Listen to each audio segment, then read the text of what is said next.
think I speak for all of us as a country to say that we will never refer to Cyril as Cupcake ever again, because we do not need to sanitize that man's image.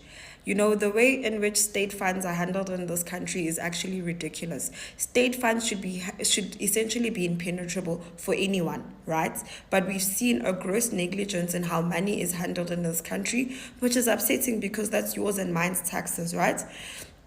And it still bothers me so much that Cyril is literally the most incompetent president we've ever had, but that is hardly ever discussed in media, which also lets us know that there's a lot of people that are on his payroll. That man's proximity to corruption should have led to him being impeached a long time ago, but here he is still running this country without a care in the world. The man addresses absolutely nothing. He does absolutely nothing but eats the money with his boys.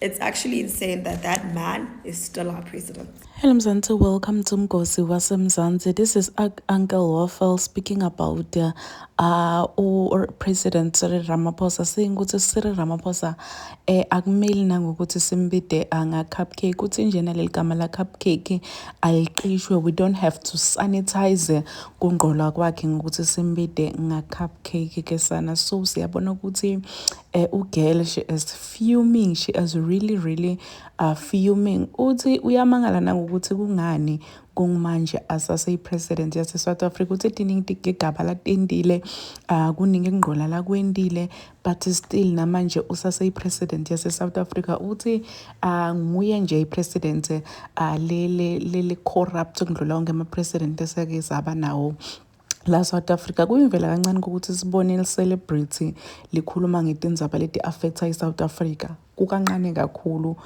They are always focusing kumagigi abo, poster, promoter their own businesses, but asibaboni bakhuluma ngezinto letibalulekile letihlupha abantu base-South Africa. And bantu abaningi bajabule ngendlela lesimanga uma bambona khuluma ngaRamaphosa, basho ukuthi ushaya isikhonkosini. Kanti nani ma-celebrity niyayibona lento lesiyibona-ke. Ividiyo yakhe yaseculator lapha etinkundleni tokuqhumana kushiye abantu abaningi bamshayela tandla kugel, basho ukuthi hayi cha siyabonga uma nima-celebrity sawabona kokuthi sibambe nzima, siyabonga kuva nawe usukuma ukhuluma ngaRamaphosa. Please do comment what you think below down on the comment section. I'm signing out. Goodbye.